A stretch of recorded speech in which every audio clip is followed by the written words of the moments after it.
بسم اللہ الرحمن الرحیم۔ السلام علیکم۔ آج 20 جنوری بروز سوموار ہم بات کریں گے دو اہم کیسز کے حوالے سے۔ پاکستان تحریک انصاف کے سربراہ عمران خان اور بشرا بی بی کے خلاف آج توشہ خانہ 2 کیس کی سماعت ہوئی ہے، اس کی تفصیل میں آپ کے ساتھ شیئر کروں گا۔ عمران خان کی جانب سے آج وکلاء اور میڈیا سے جو گفتگو کی گئی ہے انتہائی اہم ہے، اس کے اوپر ہم بات کریں گے۔ 3 ججز سپریم کورٹ آف پاکستان نے چیف جسٹس آف پاکستان اور جسٹس امین الدین خان کو خط لکھا ہے، اور پاکستان تحریک انصاف کے سربراہ عمران خان نے بھی سلمان اکرم راجہ کو کہا ہے کہ ان دونوں صاحبان کو خط لکھیں۔ اور دوسری جانب جو بینچ کی تبدیلی ہے، ہر گھنٹے بعد ایک نئی ڈیولپمنٹ ہو رہی ہے سپریم کورٹ آف پاکستان میں۔ وہ کہتے ہیں نا کہ ان دنوں میں پاکستان میں تبدیلی نہیں آئی، لیکن سپریم کورٹ میں ہر گھنٹے بعد تبدیلی آ رہی ہے۔ وہ کیا ہے اس کی تفصیل بھی میں آپ کے ساتھ شیئر کروں گا، اور میں آپ کو بتاؤں گا کہ چیف جسٹس کی بطور چیف جسٹس تقرری کو چیلنج کر دیا گیا ہے سینئر وکلاء کی جانب سے، اس کے اوپر بھی ہم بات کریں گے۔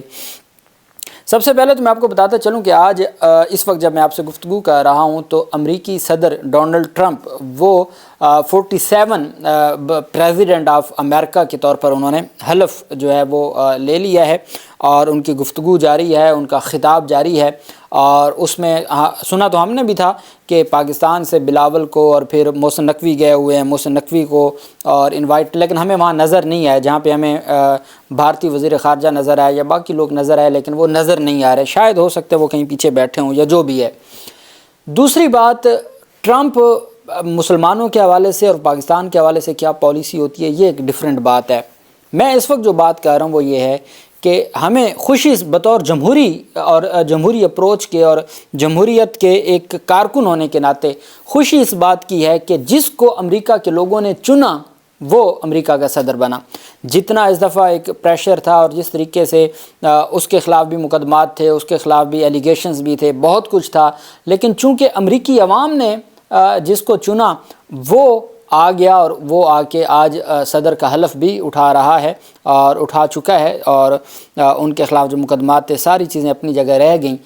مجھے دکھ اس بات کا ہے کہ 8 فروری کو پاکستان کی عوام نے بھی اپنا حق ووٹ استعمال کیا تھا، لیکن پاکستان کی عوام مضبوط نہیں تھی اور ہمارا نظام مضبوط تھا، اور یہاں فارم 47 کے ذریعے جال سازی کی گئی، جس کا ذکر آج الیکشن کمیشن اور حکومتی جماعتوں کی جال سازی پر سپریم کورٹ آف پاکستان کے منصور علی شاہ بینچ نے بھی کیا۔ خوشی یہ ہے کہ امریکہ کے لوگوں نے وہاں ٹرمپ آیا ہے، اور ٹرمپ کی خوشی اس وجہ سے ہے کہ وہ عوام کے ووٹوں سے آیا ہے، اور وہ وہاں کی جو اسٹیبلشمنٹ ہے اس کو مات دے کے آیا ہے۔ یہاں ہمارا جو نظام ہے وہ نظام عوام پہلی دفعہ کسی تبدیلی کے لیے نکلی تھی، اور اس تبدیلی میں عوام کو مایوس کیا گیا ہے۔ تو ہم جب ٹرمپ کی بات کرتے ہیں یا اس کے حوالے سے اظہار کرتے ہیں تو بطور جمہوری کارکن کے ہم ڈیموکریٹک ورکر کے طور پر ہم خوشی مناتے ہیں کہ وہاں پر جمہوری جو ایک پروسیس تھا اس کے ذریعے ایک بندہ آیا ہے جو نہیں پسند تھا وہاں کی طاقتور جو ایلیٹ تھی ان کو، لیکن اس کے باوجود وہ آیا ہے اور وہ ڈنکے کی چوٹ پہ آیا ہے۔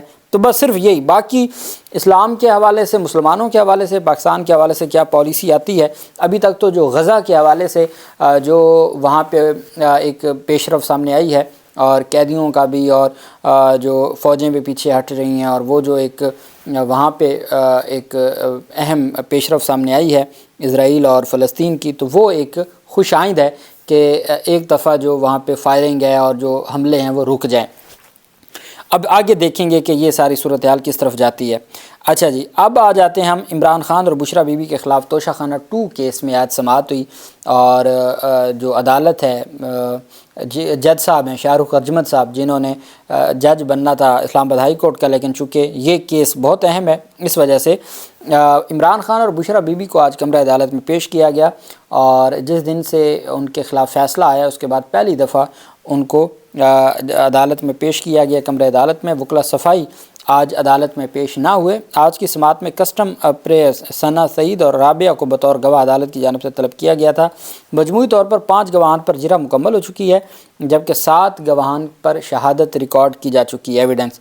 عمران خان اور بشرا بی بی کے جو وکلاء تھے ان کی حاضری پر عدم حاضری پر عدالت بہت برہم ہو گئی، آئندہ سماعت پر حاضری یقینی بنانے کا کہا ہے۔ عمران خان بشرا بی بی کے خلاف توشہ خانہ 2 کیس بھی بغیر کارروائی 23 جنوری تک ملتوی ہو گئے۔ سلمان اکرم راجہ کی ملاقات ہوئی اور بیرسٹر گوہر علی خان کی ملاقات ہوئی، لیکن جو ان کے وکیل تھے فیصل چودھری کی ملاقات ہوئی، لیکن جو اس کیس کے وکیل تھے وہ آج موجود نہیں تھے۔ اور وہ ان کی حکمت عملی ہے، وہ کیا کریں؟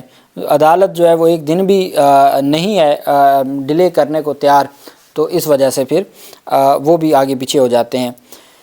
دوسری طرف سابق وزیر اعظم عمران خان کی اڈیالہ جیل میں وکلاء اور میڈیا سے جو گفتگو سامنے آئی ہے، اردلی حکومت خوف کا شکار ہے۔ عمران خان کہتے ہیں کہ جو اردلی حکومت ہے وہ خوف کا شکار ہے، ان کو مسلسل ڈراؤنے خواب آتے ہیں۔ ان کا پہلا ڈراؤنا خواب ان کے اعصاب پر سوار ہے کہ عمران خان اور اس کی رہائی کا خوف ہے۔ دوسرا ڈراؤنا خواب ہے فارم 47 کا کچا چھٹا نہ کھل جائے۔ ان خوابوں سے گھبرا کر بیدار ہوتے ہی یہ 9 مئی کی گردان لگانے لگ جاتے ہیں۔ اس خوف کی بدولت انہوں نے مجھے ایک بے ضمیر جج سے سزا دلوائی جس کو خود سپریم کورٹ نے 2004 میں عدالتی خدمات کے لیے نااہل قرار دیا تھا۔ القادر یونیورسٹی پروجیکٹ ملک ریاض اور NCA کے معاہدے سے پہلے سے چل رہا تھا۔ ہمارے دور کی کابینہ کا القادر ٹرسٹ معاملے میں کوئی کردار ہی نہیں۔ یہ رقم ہم نے سپریم کورٹ منتقل کروائی۔ کابینہ نے صرف نان ڈسکلوجر ایگریمنٹ کانفیڈینشیلٹی رازداری کی منظوری دی تاکہ اتنی بڑی رقم فورن ایکسچینج ایک ساتھ پاکستان آ جائے۔ نام نہاد بند لفافے کو حکومت اور تحقیقاتی ادارے کھول سکتے ہیں، اسے کھولیں، اس میں کیا لکھا ہے؟ عوام کو بتائیں تاکہ دودھ کا دودھ اور پانی کا پانی ہو جائے۔ یار کیسا دلیر آدمی ہے! وہ کہتا ہے کہ جس لفافے اور کاغذ کی بنیاد پہ مجھے آپ نے 14 سال کی سزا سنائی، اب تو آپ حکومت میں ہے نا، کھولیں اس کو اور بتائیں دنیا کو میں نے اس میں کیا لکھ دیا تھا جس کے اوپر آپ وہ کہہ رہے ہیں۔ زلفی بخاری نے اس کیس میں ویڈیو لنک یا سفارت خانے کے ذریعے پیش ہونے کی درخواست کی تھی کیونکہ اگر وہ پاکستان آتے ہیں تو ان کو عدالت تحفظ نہ دیتی اور باقیوں کی طرح انہیں بھی گرفتار کیا جاتا یا اغوا کر کے تشدد کیا جاتا۔ زلفی کے گھر پر غیر قانونی چھاپے مار کر توڑ پھوڑ کی گئی، خاندان کو ہراساں کیا اور ڈیلیں آفر کی گئیں۔ شہزاد اکبر نے بھی کئی مرتبہ گواہ بننے کی کوشش کی مگر چونکہ جعلی حکومت اس مقدمے میں مجھے سزا دینے کا فیصلہ کر چکی ہے اس لیے ویڈیو لنک یا سفارت خانے کے ذریعے پیش ہونے کی اجازت نہیں دی گئی۔ شہزاد اکبر کے بھائی کو بھی اغوا کیا گیا۔ القادر ٹرسٹ ایک فلاحی ادارہ ہے جس کے ذریعے غریب طلبہ کو سیرت النبی سے روشناس کروایا جا رہا ہے۔ اس سے مجھے کوئی ذاتی فائدہ نہ ہے۔ میری اہلیہ کو بھی پہلے بھی 9.5 ماہ بشرا بیگم کو قید میں رکھا گیا اور میرا ساتھ دینے کی سزا دی گئی۔ گھریلو خواتین کو سیاست میں گھسیٹنا شرمناک اور ہماری روایات کے منافی ہے۔ بشرا بیگم مضبوط اعصاب کی حامل خاتون ہے، وہ میری کمزوری نہیں طاقت ہے۔ یہ مجھ پر جتنے مرضی مقدمات بنائیں، میں نواز شریف یا زرداری کی طرح ڈیل کے ذریعے نہیں بلکہ عدالتوں کا سامنا کر کے انصاف کی طاقت سے جیل سے باہر آؤں گا۔ ان سے ڈیل پر میں جیل میں رہنے کو ترجیح دیتا ہوں۔ میرے مقدمات یا رہائی کا حکومت یا کسی سے بھی ہونے والے مذاکرات سے کوئی تعلق نہ ہے۔ مذاکرات کا عمل اگر سبوتاژ ہوا تو اس کی وجہ حکومت کی غیر سنجیدگی اور جوڈیشل کمیشن کا قیام نہ کرنا ہوگا۔ ہمارے جو لوگ شہید ہوئے ہیں ان کی طرف سے ہم پر دباؤ ہے، وہ انصاف کے متلاشی ہیں۔ جوڈیشل کمیشن کے قیام کے بغیر مذاکرات کرنے کا کوئی مقصد نہ ہے۔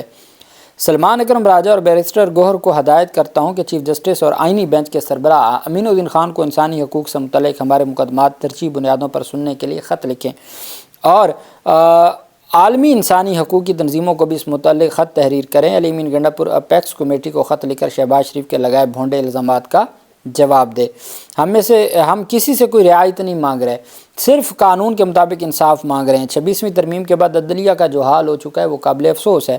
سپریم کورٹ میں آج جو ہوا وہ اس ترمیم کا نتیجہ ہے۔ نامکمل اسمبلیوں سے ہونے والی قانون سازی بنیادی حقوق سے متصادم ہے۔ ہم عدلیہ پر دباؤ اور ان کے احکامات ہوا میں اڑانے کی مذمت کرتے ہیں۔ جس ملک میں نظام انصافی زنجیروں میں جکڑا ہوگا وہاں کسی اور کو کیا آزادی ملے گی؟ یہ عمران خان کی جانب سے گفتگو کی گئی ہے۔ اچھا، اب سب سے پہلی خبر میں آپ کو دیتا چلوں کہ چیف جسٹس یحییٰ فریدی کی بطور چیف جسٹس آف پاکستان تقرری سندھ ہائی کورٹ میں چیلنج کر دی گئی ہے۔ 6 سینئر وکلاء نے چیف جسٹس آف پاکستان کی تقرری کے خلاف درخواست دائر کی ہے۔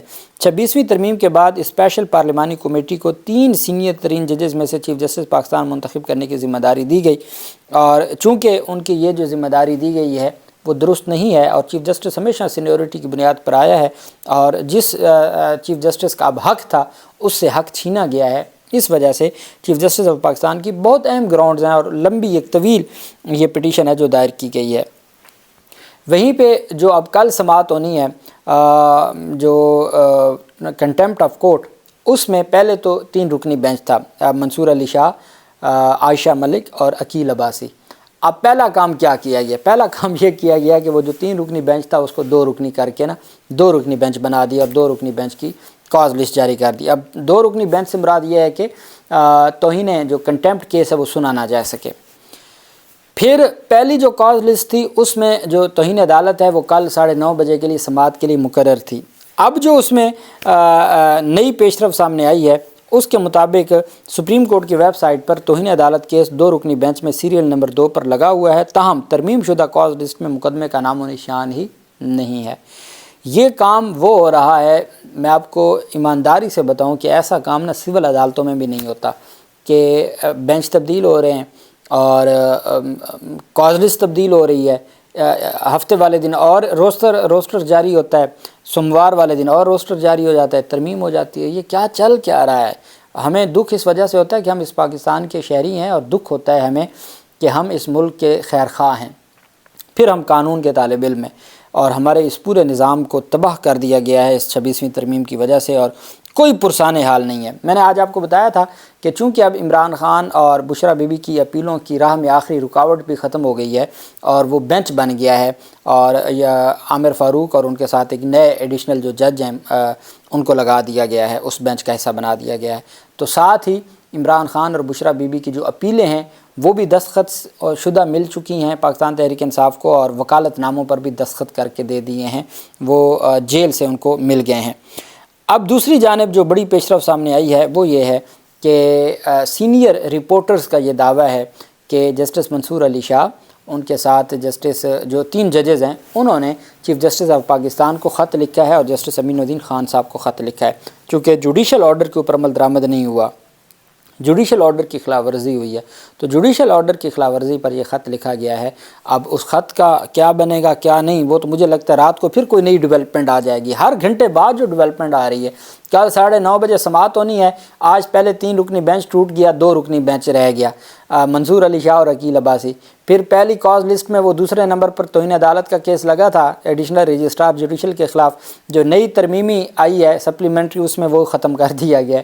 تو یہ جو گھنٹوں میں صورتحال تبدیل ہو رہی ہے وہ کس طرف لے کے جاتی ہے ہمارے اس پورے نظام کو، اور پھر چیف جسٹس آف پاکستان اس پورا ہفتہ چھٹی پہ تشریف لے گئے، پورا ہفتہ چھٹی پہ چلے گئے ہیں، اور وہ اس پورے ہفتے انہوں نے جو ان کا چیمبر تھا، اب جو کورٹ روم نمبر 1 ہے وہاں منصور علی شاہ صاحب بینچ بیٹھے گا، اور یا فریدی صاحب وہ کہتے ہیں نا وہ کچھ کہ وہ بھئی یہ حالات ہیں، اس طرح کے معاملات ہیں، اور وہ چھٹی پہ تشریف لے گئے ہیں اچانک، پتہ بھی نہیں ہے کہ کیا وجہ بنی، لیکن اچانک وہ پورا جو روسٹر تھا وہ تبدیل ہو گیا، اور تمام کیسز جو لگے ہوئے تھے وہ ڈی لسٹ ہو گئے، اور جناب چیف صاحب جو ہیں وہ چھٹی پہ تشریف لے گئے ہیں، اور اب جو کورٹ روم ہے، کورٹ روم نمبر 1، وہاں منصور علی شاہ صاحب اور عقیل عباسی بیٹھیں گے، اور اب چھٹی پہ کوئی جائے تو وہ اپنا قائم مقام چیف جسٹس بھی بنا کے جاتا ہے، تو وہ یہ بھی سنا ہے کہ جی وہ رہیں گے اسلام آباد میں، لیکن وہ آفس ورک نہیں کریں گے، کورٹ ورک نہیں کریں گے۔